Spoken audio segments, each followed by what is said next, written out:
Hello and thanks for watching this Cloud9 ERP Solutions video and subscribing to our YouTube channel. In this video, we're going to talk about a new feature in 2023 R1 that allows you to be able to create a memory dump.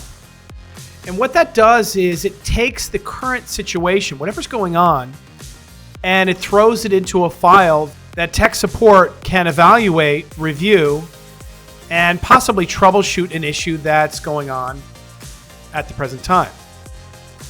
So Acumatica can do this themselves. They have that ability. The challenge is when we get the request, by the time they look at it, it could be an hour, it could be a couple hours. Of course, in troubleshooting anything, if the problem isn't occurring at the time when somebody looks at it, it's difficult to track it down. So in this scenario, you have the ability to do it yourself. It'll create the file in the local drive of the application server.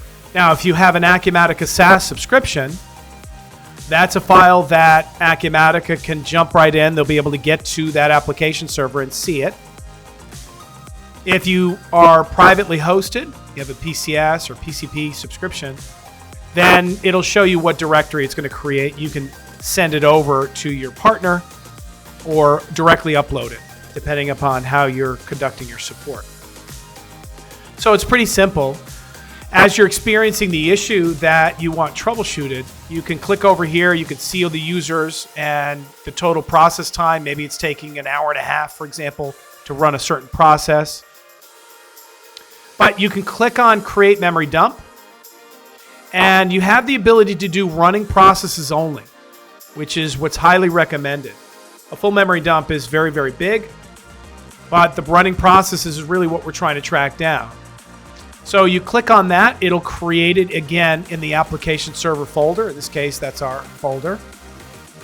You'll click on Create. It takes about 15 seconds. And you'll have that file. And now what you can do is you can take this, maybe this directory, this screenshot, the name of the file, and communicate it to your support person so that they can start to dig in and figure out what the challenge is. So that's Create Memory Dump. It may just very well help you troubleshoot issues a lot quicker by communicating them to Acumatica through this dump file. Thanks for watching this video and subscribing to our YouTube channel. And if you have any questions about this or anything else Acumatica, feel free to reach out to us. We'd love to hear from you. Have a good day.